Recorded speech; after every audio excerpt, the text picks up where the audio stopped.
इस रविवार के नियमित धम्मवर्ग के लिए उपस्थित हुए हैं और जो प्रवचन अभी होने वाला है उसके लिए भी मतलब आप रुकने वाले हैं।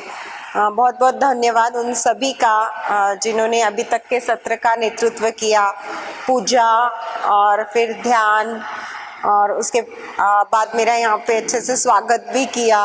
और अभय राजा ने बहुत ही अच्छा ऐसा मतलब मेरा परिचय भी मतलब दिया। काफ़ी चीज़ें फिर से मैंने खुद के बारे में सुनी। अच्छा लगता है कभी कभी दूसरों की नज़र से भी मतलब खुद को देखना। हमेशा अपनी नज़रों से तो हम खुद को देखते ही रहते हैं और अपनी नज़रों से अपने मतलब इमेज की है ना, अपने व्यक्तित्व की अपनी एक कल्पना भी होती है। हम आईने में भी अपने आप को देखते हैं, लेकिन या हम फोटोज़ खींचते हैं, हम सेल्फीज़ खींचते हैं, लेकिन हर बार जो होता है वो अपनी नज़रों से हम अपने आप को देखते हैं। तो जब इस तरह से परिचय होता है या कभी किसी दूसरे का खींचा हुआ फोटो वगैरह देखते हैं तो वो दूसरों की नज़र से खुद को देखना होता है, और अगर उसमें सब अच्छा है तो बहुत ही अच्छा लगता है। तो वो परिचय भी काफ़ी मतलब अच्छा ही दिया उन्होंने, तो उससे भी मतलब मुझे काफ़ी अच्छा लगा। तो आज का विषय जो है उसको हम देखेंगे। तो आज का विषय तो आपको पता ही होगा, आपने पढ़ा होगा, जो मैसेज आपको आए या जो ब्रोशर आपने देखा। तो आज के इस धम्म वर्ग में हम अकुशल कर्म और पाप इस विषय को देखने वाले हैं, है ना। और क्योंकि वर्षावास चल रहा है और आपके स्थानिक इलाकों में जहाँ पे आप रहते हैं वहाँ पे भी विहार होंगे, वहाँ पे भी किसी बौद्ध समुदाय से आप जुड़े होंगे, या आपके आसपास कहीं पर भी वर्षावास के कार्यक्रम अगर चल रहे होंगे तो बुद्ध और उनका धम्म इस ग्रंथ का पठन भी चल रहा होगा। तो आपको पहले से ही मालूम होगा कि बुद्ध और उनका धम्म इस ग्रंथ के चौथे खंड के तीसरे हिस्से का ये पहला प्रकरण है जिसके ऊपर मैं आज बोलने वाली हूँ। अब बाबा साहब ने पहले ही इसके ऊपर 2.5 पेज लिख दिए हैं, है ना, और वर्षावास भी चल रहा है और लोग बुद्ध और उनका धम्म भी पढ़ रहे हैं, है ना। तो मैं वो तो नहीं बोल सकती ना जो किताब में है ना। तो वो मैं नहीं बोलूँगी, लेकिन हाँ, जिन्होंने नहीं पढ़ा है और जो किताब में क्या लिखा है वो सुनने के लिए यहाँ पे आए हैं, तो उनसे पहले ही क्षमा याचना कर रही हूँ और होमवर्क दे रही हूँ उनको कि यहाँ से जब वो घर पे जाएंगे तो वो बुद्ध एंड उनका धम्म खोलेंगे, चौथे खंड के तीसरे हिस्से का पहला जो प्रकरण है उसको वो पढ़ेंगे, है ना।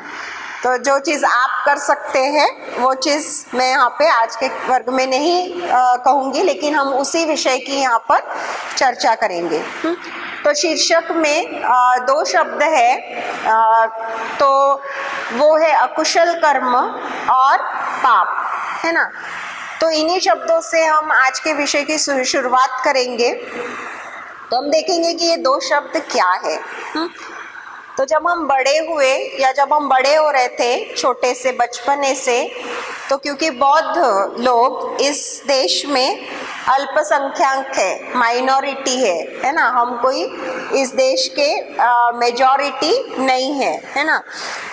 तो बौद्ध धर्म का पालन करने वाले लोग इस देश में बहुत ही कम है, और कम होने के कारण हमें जो वातावरण मिला है हमारी स्कूल में, हाँ, हमारी पाठशालाओं में, हमारे कॉलेजेस में, विद्यालयों में, या हमारे घर के आजू बाजू में हमारे पास पड़ोसी, है ना, इसमें अधिकतर जो है अन्य धर्मों का आचरण करने वाले लोग हैं। मतलब बौद्ध धर्म, कुछ कुछ इलाके ऐसे होंगे, जैसे मैंने सुना नागपुर में, जैसे कामठी में अगर चले जाओ तो वहाँ पे बहुत सारे बौद्ध लोग हैं, या कुछ कुछ मतलब ऐसे एरियाज, इलाके होंगे जहाँ पर आपके आजू बाजू में बहुत सारे बौद्ध लोग होंगे। लेकिन हम में से अधिकतर लोगों की परिस्थिति यही है कि जहाँ हम रहते हैं वहाँ पे आजू बाजू में बहुत ही कम बौद्ध लोग हैं या बौद्ध वातावरण है।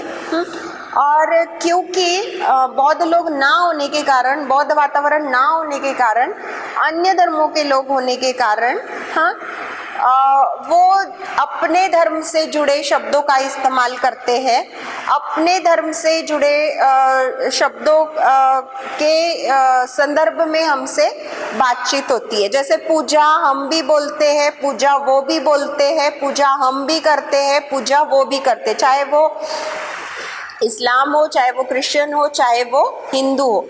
और फिर हमें क्या लगता है ना कि जब मैं पूजा बोल रही हूँ, वो भी पूजा बोल रहे, ये भी पूजा बोल रहे, तो हमें क्या लगता है ना कि पूजा का अर्थ एक ही होता है ना, लेकिन ऐसा नहीं होता।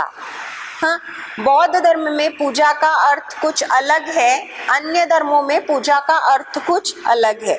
ऐसा क्यों है? क्योंकि जब सिद्धार्थ गौतम को बुद्धत्व प्राप्त हुआ था, वो बुद्धत्व प्राप्त करने वाले पहले व्यक्ति थे, है ना। उससे पहले किसी ने बुद्धत्व प्राप्त नहीं किया था। और बुद्धत्व जो है वो संज्ञाओं की, संकल्पनाओं की, शब्दों की बात नहीं है। हाँ, वो संज्ञाओं का ज्ञान, शब्दों का ज्ञान, संकल्पनाओं का ज्ञान नहीं है। तो वो कुछ अनुभूति है। तो जैसे हम अनुभूतियाँ लेते, अब हम बुद्ध तो नहीं है ना, तो हमें बुद्धत्व की अनुभूति क्या है ये नहीं मालूम, लेकिन हम हाड़ मास के सब इंसान हैं इस वक्त यहाँ पे विहार में जो बैठे, ऐसा मैं मान के चल रही हूँ। और हमारी एक बहुत ही आम सर्वसाधारण अनुभूति होती है जो मैं ऐसा मान के चल रही हूँ, आपने अपने जीवन में सभी ने अनुभव की होगी। सर दर्द, ऐसा कोई है हाथ खड़ा करे जिसका कभी सर दर्द नहीं हुआ? नहीं, है ना। पेट दर्द मालूम है, घुटनों का दर्द मालूम है।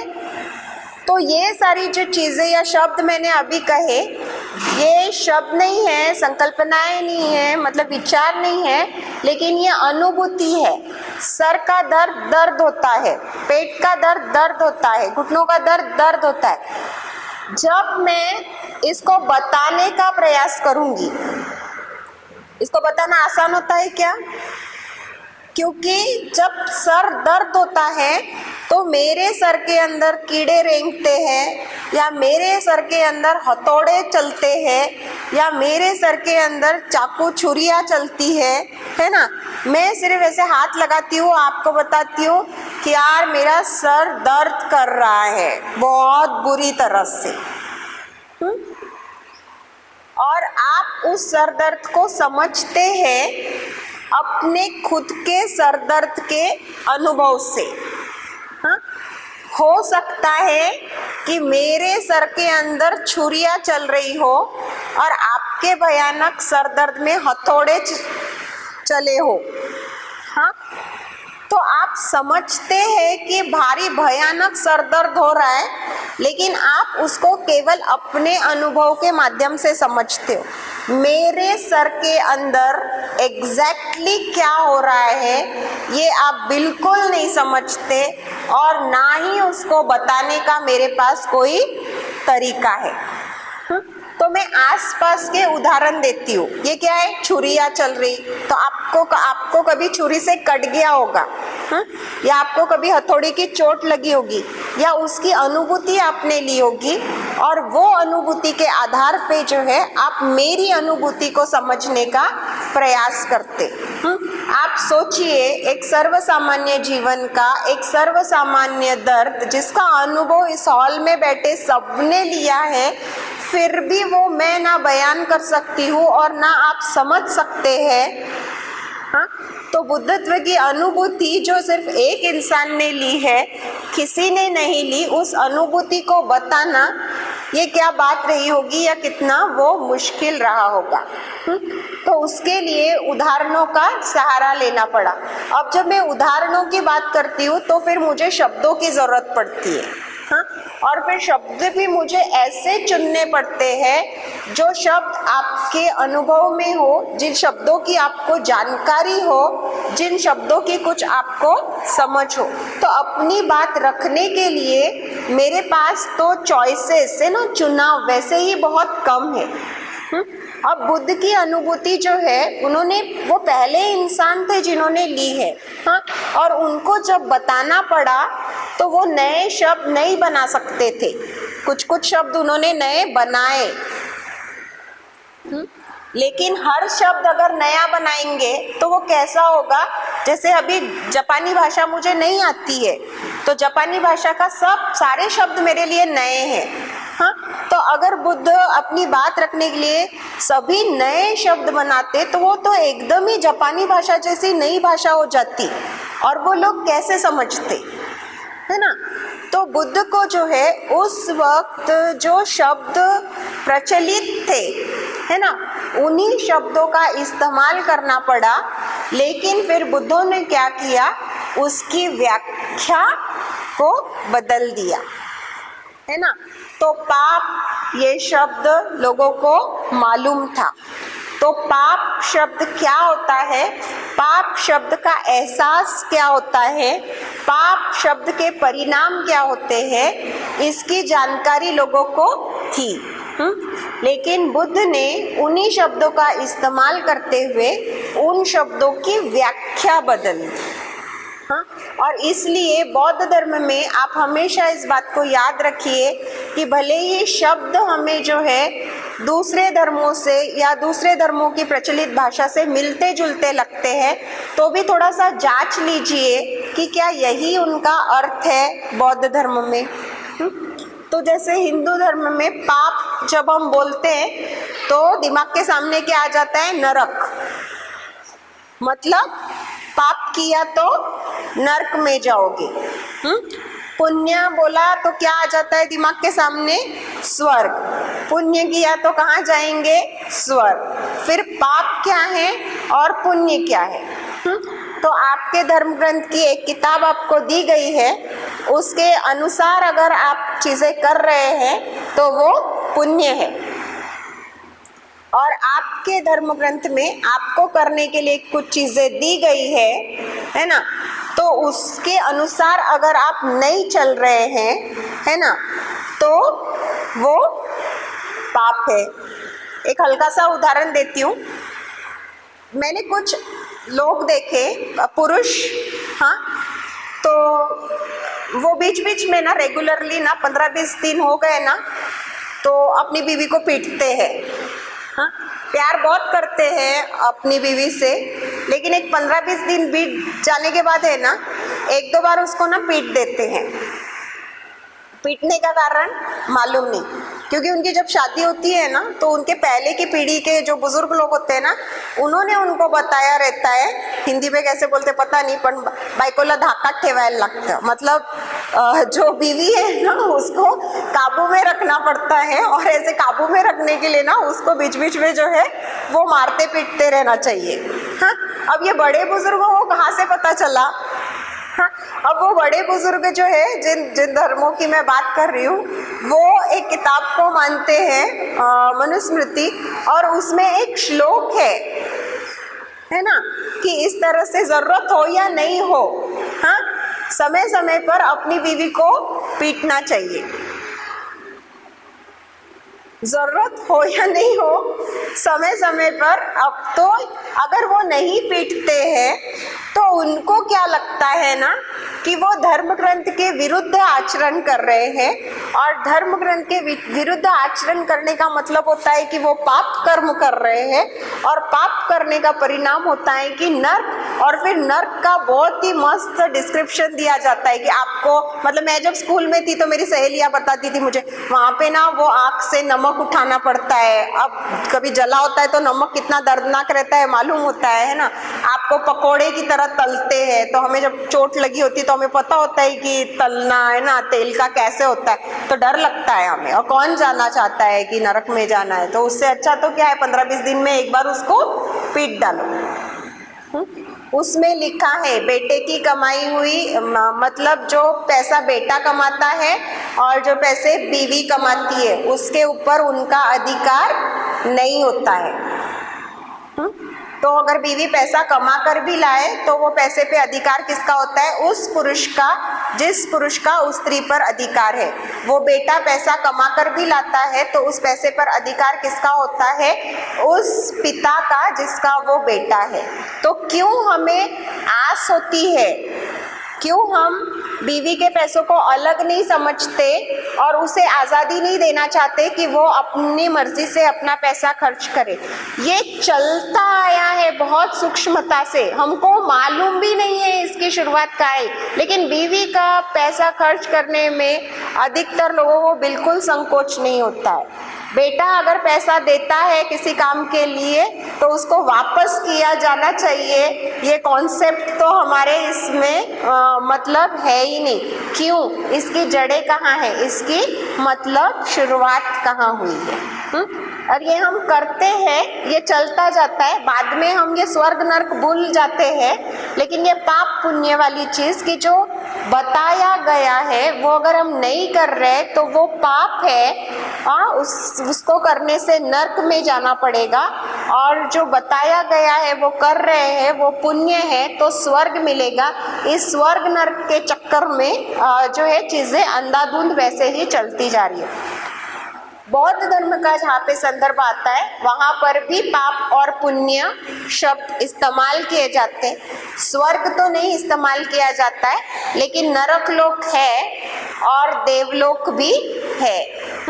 लेकिन फिर एक बार याद दिला दूँ, ये देवलोक स्वर्ग वाला देवलोक नहीं है और ये नरक लोक नरक वाला नरक लोक नहीं है, और ना ही ये पाप और पुण्य शब्द उस अर्थ से इस्तेमाल किए गए हैं जिस तरह से उस वक्त बुद्ध के ज़माने में प्रचलित थे या आज भी प्रचलित है और आज भी आधुनिक भाषाओं में इस्तेमाल किए जाते।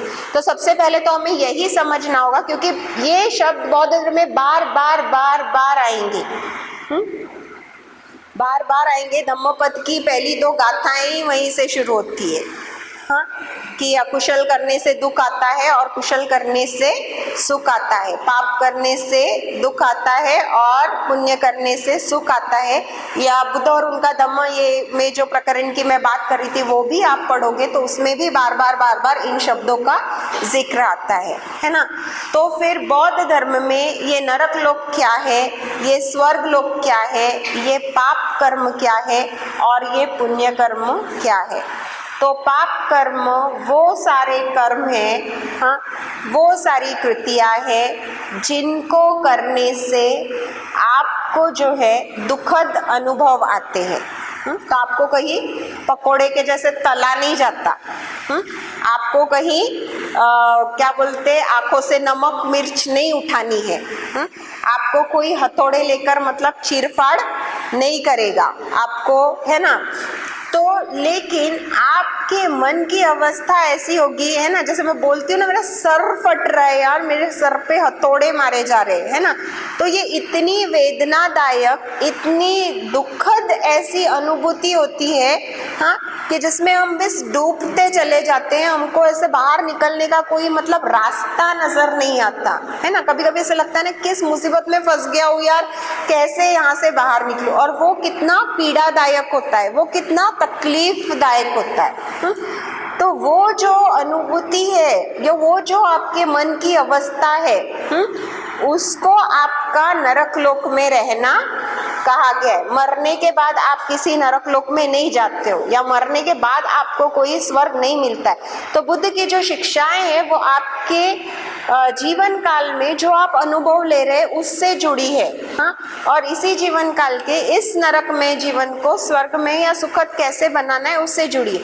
तो बौद्ध धर्म में जब स्वर्ग और नरक की या देवलोक की या नरक लोक की बात की जाती है तो वो आपकी मानसिक अवस्थाओं से जुड़ी है कि इस तरह की यातनाओं में आप हो, इस तरह की तकलीफ में आप हो, इस तरह के पीड़ा में हो, इस तरह के दुख में हो कि जहाँ पे सॉल्यूशन ही नहीं है, जहाँ पे समाधान ही नहीं है, जहाँ पे बाहर निकलने का आपको कोई रास्ता ही नहीं मिल रहा है, कोई मदद नहीं है, कोई उम्मीद नहीं है, हाँ। हर जगह से आपको ऐसा लग रहा है कि सारे ही दरवाजे जो है वो बंद है। ये अवस्था आपने मतलब महसूस की होगी, है ना, बहुत बार असहाय लगता है। तो इस अवस्था को नरक में अवस्था कहा जाता है, या नरक बोल सकते हैं हम अभी के लिए, है ना। और इसी के विपरीत जो अवस्था है कि जहाँ पे आपको कोई टेंशन नहीं है, आपकी सारी ज़रूरतें आराम से मतलब पूरी हो रही है, आपको किसी बात की चिंता नहीं है, बहुत हल्का फुल्का लग रहा है, आरामदायक लग रहा है, सहज लग रहा है, आप सातवें आसमान में उड़ रहे हो ना, सब कुछ अच्छा अच्छा अच्छा अच्छा अच्छा ही है ना। कहीं पे भी 10 मिनट या 20 मिनट के ब्रेक के लिए भी आपके जीवन में दुख नहीं आ रहा है ना। कभी कभी महीने ऐसे निकल जाते हैं, यार क्या अच्छा समय गया है ना। तो उस अवस्था को, उस मानसिक अवस्था को हम देवलोक की बात करते हैं, जो करने से सुख आता है या जिसको करने से कहते हैं कि पुण्य कर रहे हैं, और कौन सी चीजें हैं जिसको नहीं करने से ऐसा कहा जा रहा है कि आप पाप कर्म कर रहे हैं और इसके परिणाम बुरे होंगे। इसके परिणाम होंगे कि आप नरक में जाएंगे, लेकिन नरक में अवस्थाओं में जाएंगे। इसका मतलब आपके जीवन में मतलब दुख की झड़ी लगेगी, है ना। तो बुद्ध इसकी फिर व्याख्या करते हैं कि वो सारे कर्म जिसको करने के पीछे आपका हेतु, आपका उद्देश्य, या इंग्लिश में आपका इंटेंशन लोभ से ग्रस्त था, द्वेष से ग्रस्त था, या अविद्या से ग्रस्त था, है ना। तो अभी थोड़ी देर पहले, है ना, ब्रिजेश ने मुझे माइक लगा के दिया। हाँ, माइक जब बंद पड़ गया तो पीछे जाके वो देखने भी लगा कि क्या हुआ, क्या नहीं।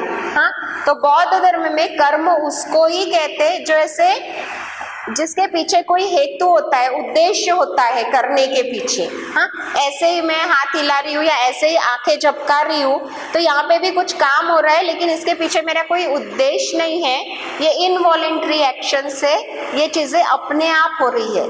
हाँ, लेकिन अभी मैं ब्रिजेश की तरफ देख के ऐसे आंख झपकाती हूँ, आंख मारना बोलते हैं इसको, ठीक है।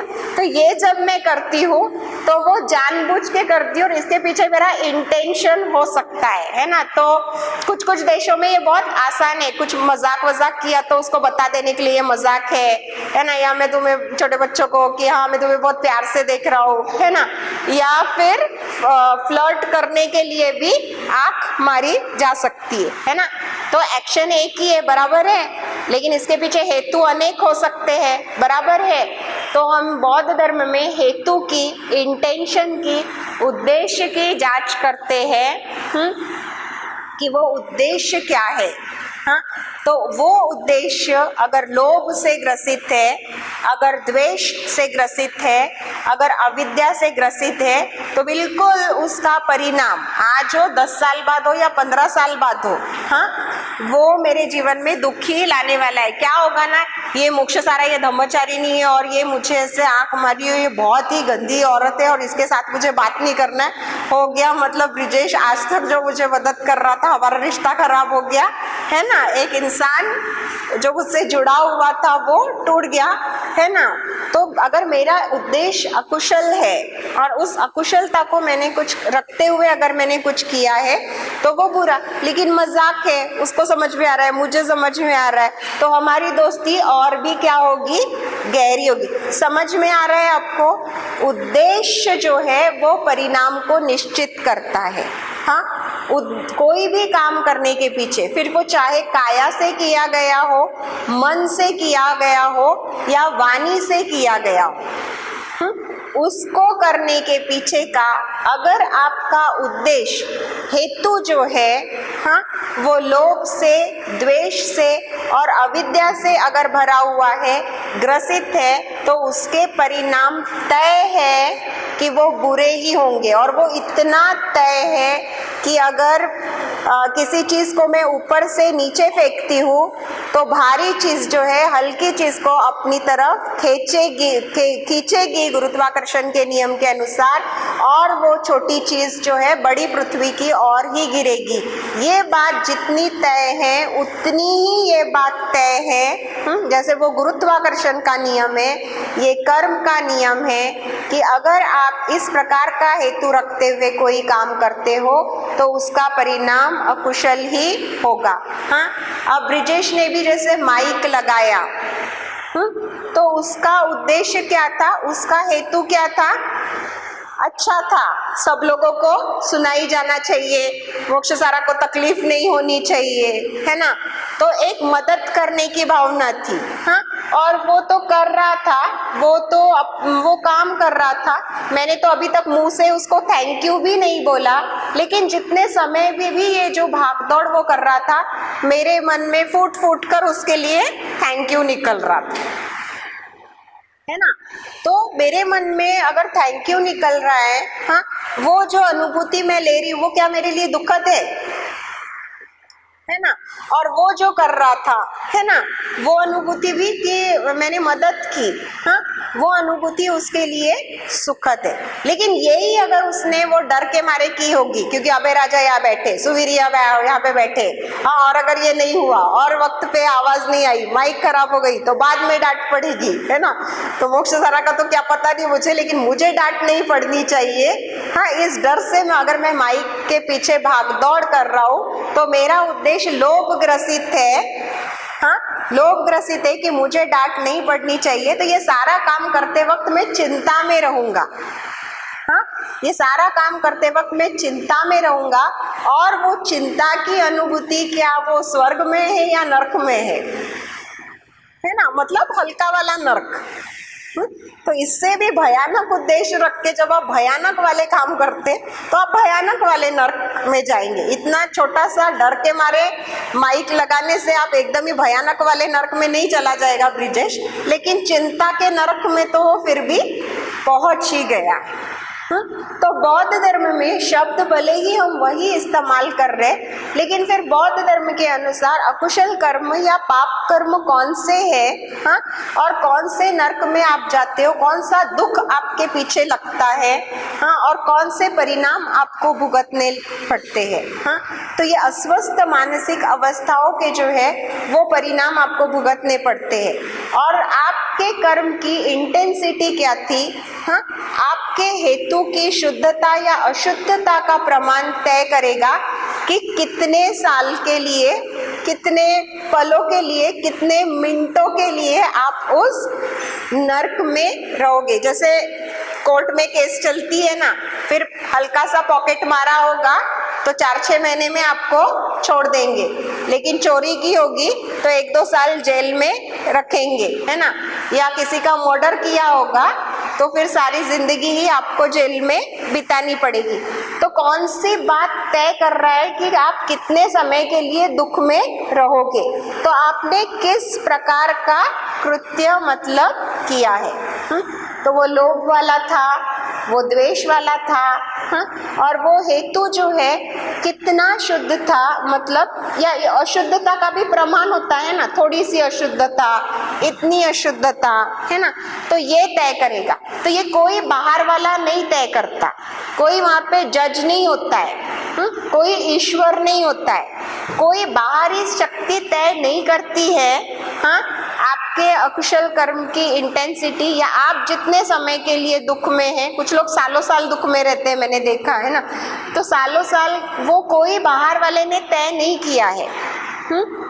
कोई भी अगर आपका दुख है तो आप जांचो इस अवस्था में मैं क्यों हूँ, हाँ, और आपको खुद को पता चलेगा मैंने ये किया था, हाँ, और इसके पीछे मेरा उद्देश्य ये था, उसके पीछे मेरा ये द्वेष था, इसके पीछे मेरा ये लोभ था, और उसके पीछे मेरा ये वाला अज्ञान था। अभी फिलहाल मैं बहुत दुखी हूँ, हाँ, क्योंकि मेडिकली फिट रहने के लिए मेरा वजन चाहिए 58 किलो, हाँ, और मेरा है 62 किलो। तो मैं बहुत दुखी हूँ। हाँ, और फिर मैं जांच रही थी यार इस दुख में मगर मैं अगर हूँ तो मैंने ऐसा क्या किया है ना। मैंने 1 साल आलस किया। मैं रोज सवेरे वॉकिंग के लिए जाती थी और मैं रोज सवेरे 5 किलोमीटर वॉकिंग जाती थी, लेकिन फिर मैंने 1 साल आलस किया। हाँ, और मैंने अपना वॉकिंग रेगुलर नहीं रखा, सवेरे जो मैं पैदल चलने के लिए जाती थी। हाँ, और उस 1 साल के आलस का परिणाम है 59, 60, 61, 62 4 किलो एक्स्ट्रा। और ये दुख मेरे को कब तक भोगना है, जब तक मैं फिर से 58 नहीं हो जाती, तब तक मैं दुखी रहूँगी। मेरे शरीर को स्वस्थ रहने के लिए और फुर्ती से, हाँ, और मेरे मन को भी स्वस्थ रहने के लिए और तेज़ी से, हाँ, काम करने के लिए जो मेरा आइडियल बॉडी वेट है मेडिकली वो 58 होना चाहिए।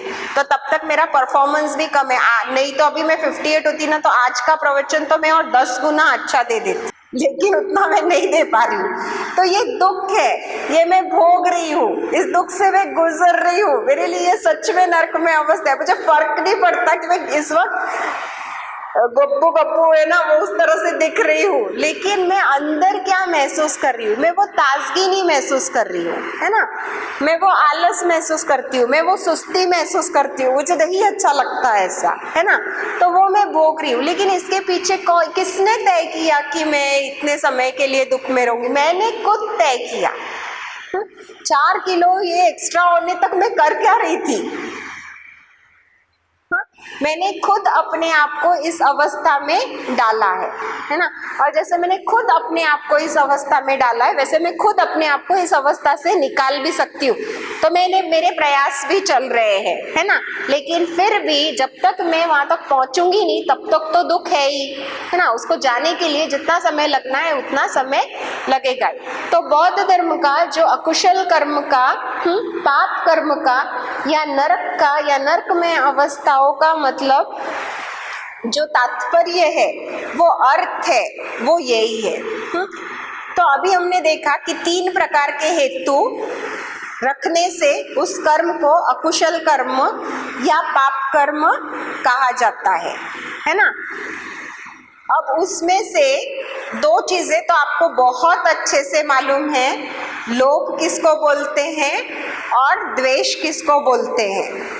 तो आज के प्रवचन के लिए उन दोनों को हम थोड़ा सा बाजू में रख देंगे और सिर्फ अज्ञान को हम देखने की कोशिश करेंगे, वो भी बहुत संक्षेप में, क्योंकि अपना क्लास 1 घंटे का होता है। 1 घंटे में हम पूरा बौद्ध धर्म नहीं सीख सकते, लेकिन खुशी की बात है कि नागलोक में हर रविवार को धम्म वर्ग होते हैं, है ना। तो आज हम भले ही पूरा नहीं देख पाए, आप आते रहिए, है ना, और इस बात को बार बार जो है वो सीखते रहिए, जानते रहिए। तो अज्ञान किसको बोलते हैं, हाँ, अविद्या किसको बोलते हैं? एक ही शब्द है, कभी अविद्या कहा जाता है, कभी अज्ञान उसको कहा जाता है। तो आपके हेतु में अज्ञान है, आपके हेतु में अविद्या है।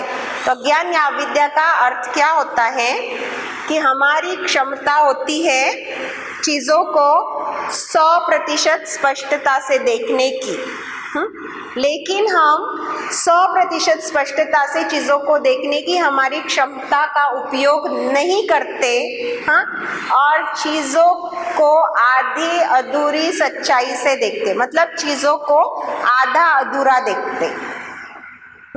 जैसे मैं उदाहरण एक बाइक का हमेशा देखती हूँ कि हमारे पास एक मोटरसाइकिल होती है, हमारे पास एक बाइक होती है, उसकी क्षमता होती है 150 किलोमीटर प्रति घंटे के हिसाब से भागने की, लेकिन हम उसको दौड़ाते हैं 30 किलोमीटर प्रति घंटा के हिसाब से, या बहुत हुआ तो 50-60 किलोमीटर प्रति घंटे के हिसाब से।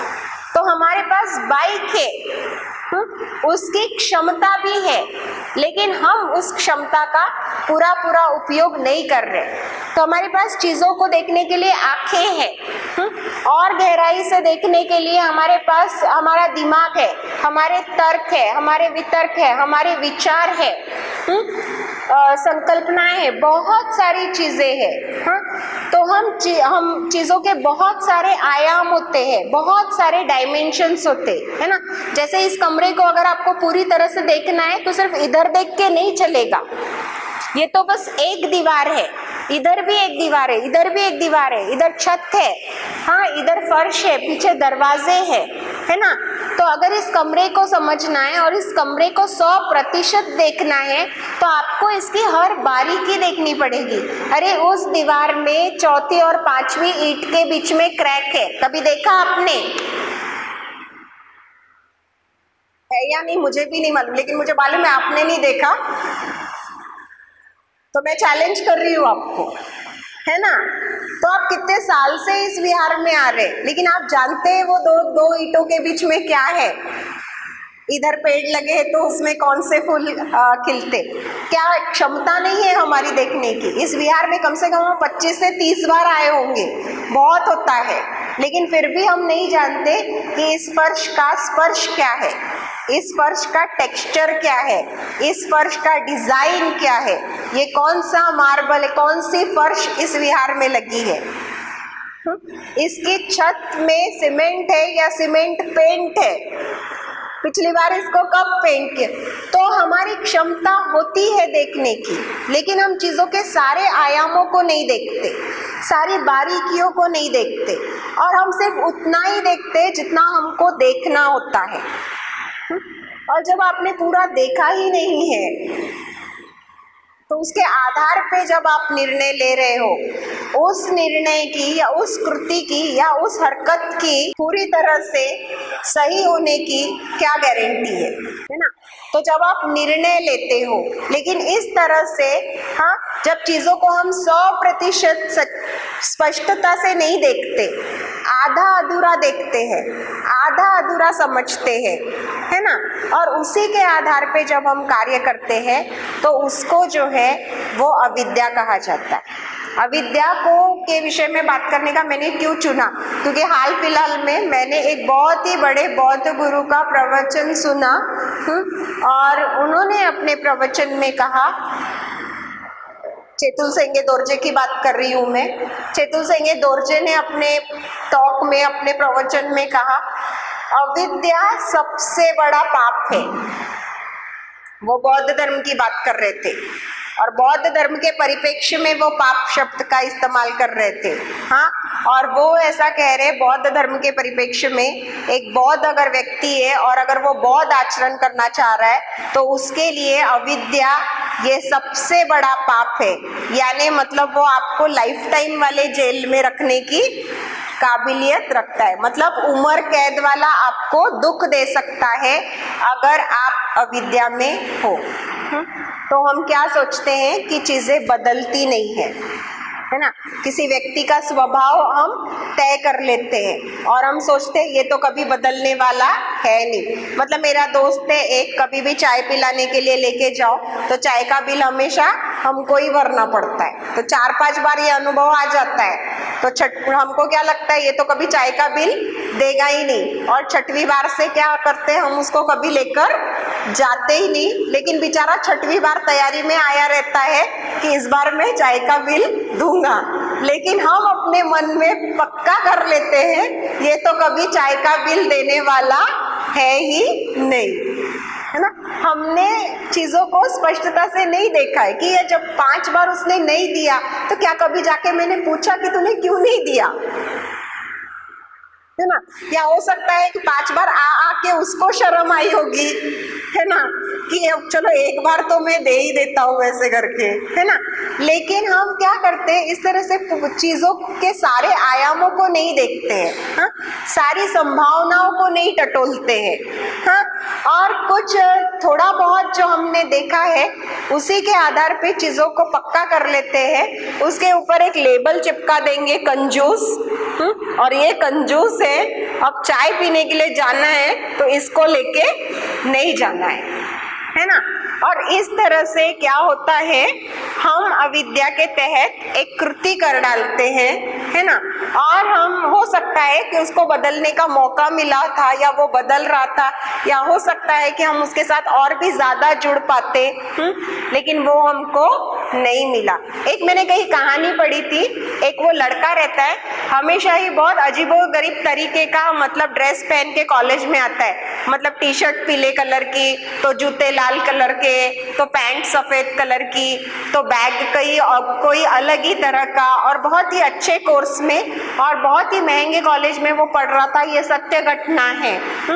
और उसके दोस्त हमेशा मजाक उड़ाते थे कि इसको तो कुछ समझ में नहीं आता, अभी पीले रंग के शर्ट पे कोई लाल रंग के जूते पहनता है क्या, और उसके साथ कोई सफेद कलर की पैंट पहनता है क्या, और इसको या कुछ लोग बोलते थे ये बहुत विचित्र है ऐसा करके, है ना, जानबूझ के ऐसा करता है, इसको तमीज नहीं है, बदतमीज है, सबके जैसा रहना नहीं चाहता, सबसे मिलजुल कर रहना नहीं चाहता, ऐसे ऐसे।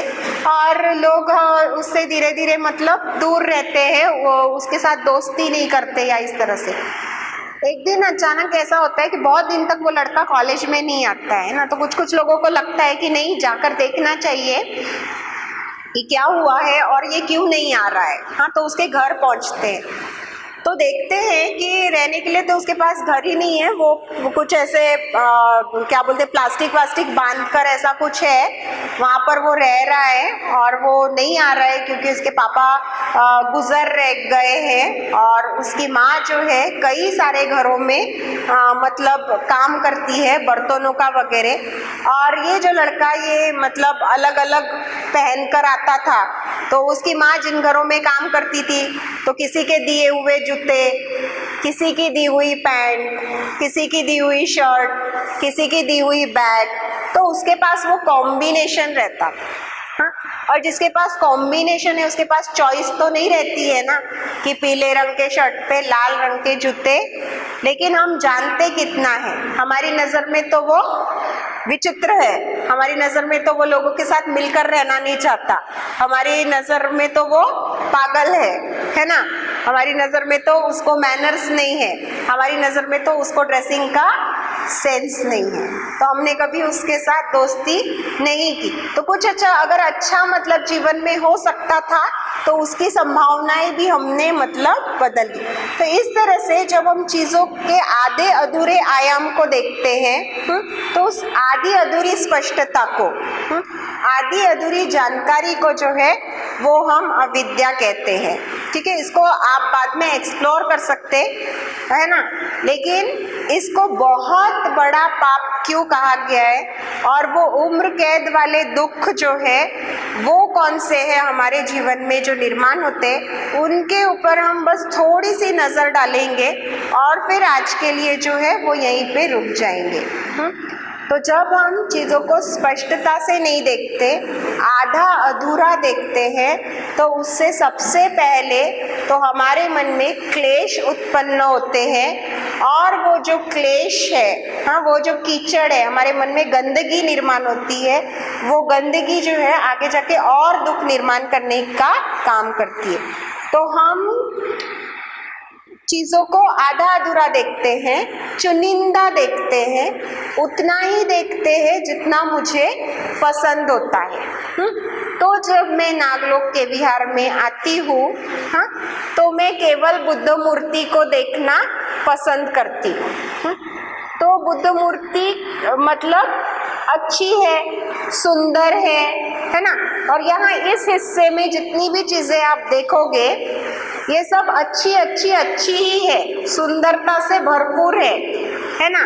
तो मैं नागलोक के इस पूरे परिसर में या इस विहार में, हाँ, चुनिंदा चीजों को देख रही हूँ, केवल सुंदर चीजों को देख रही हूँ, और इतना ही देख के क्या होता है ना, मुझे नागलोक से लोभ हो जाता है।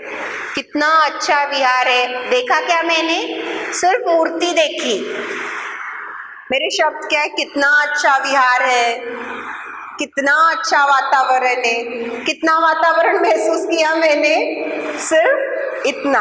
हाँ, लेकिन हम सिर्फ अच्छी बातों की तरफ ध्यान देते हैं।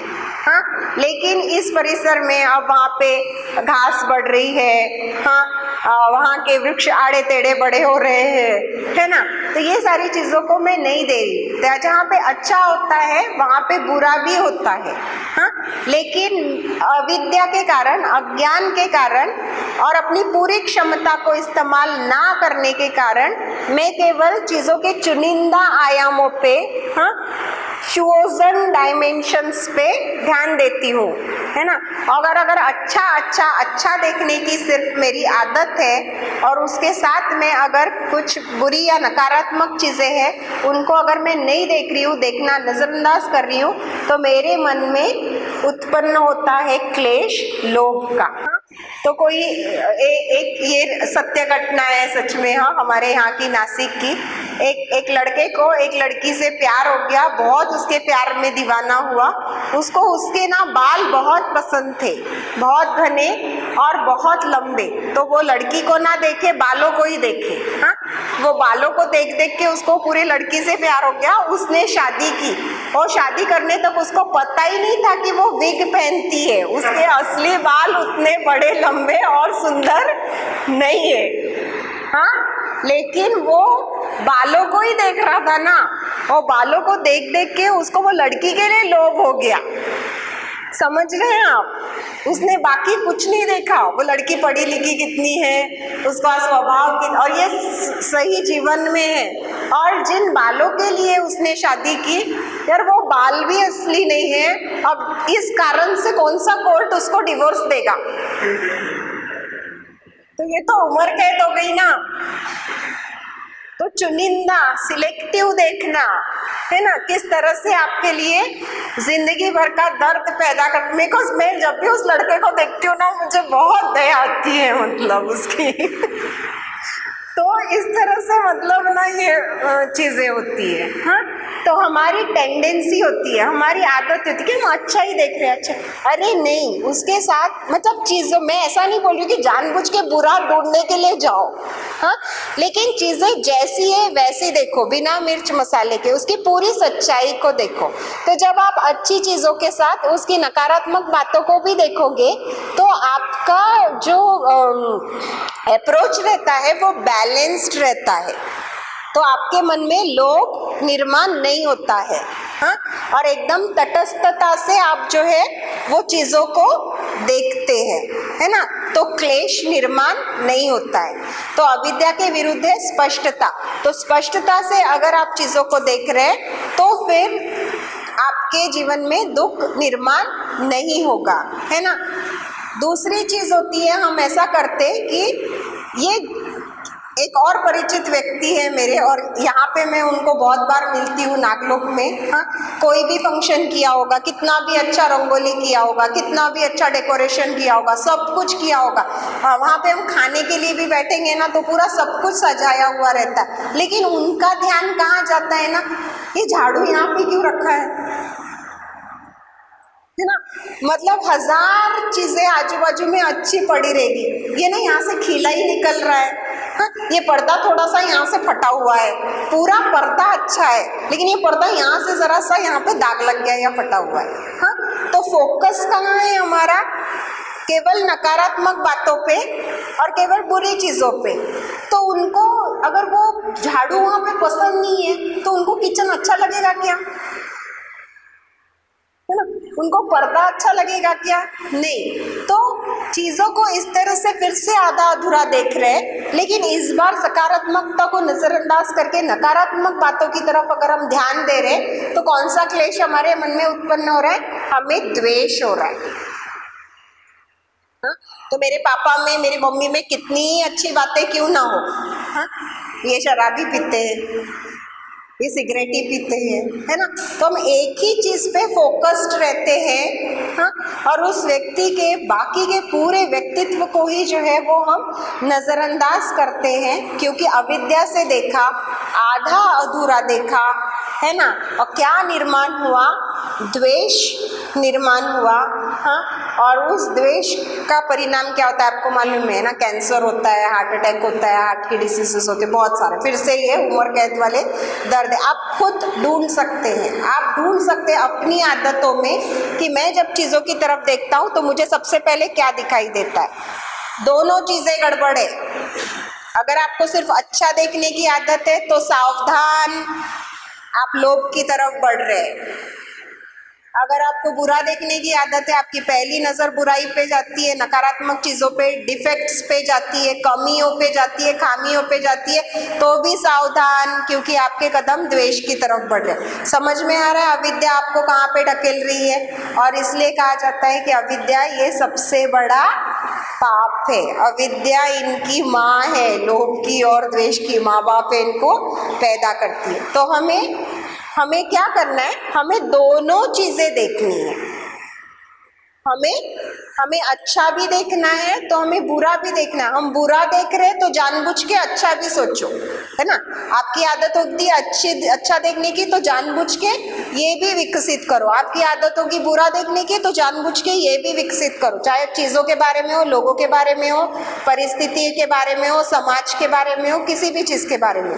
जब आप दोनों चीज़ों देखेंगे तो अपनी पूरी क्षमता का इस्तेमाल करते हुए तो वो चीज़ों को स्पष्टता से देखना होगा। और जब आपने चीज़ों को पूरी तरह से स्पष्टता देख लिया होगा, तब आपके जो निर्णय हैं आपके अलग होंगे और उन अलग निर्णयों का आपके जीवन में होने वाला परिणाम अलग होगा।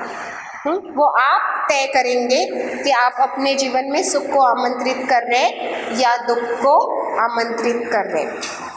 अविद्या और भी चीज़ों को जन्म देती है, हाँ, लेकिन उनका मैं सिर्फ जिक्र कर रही हूँ।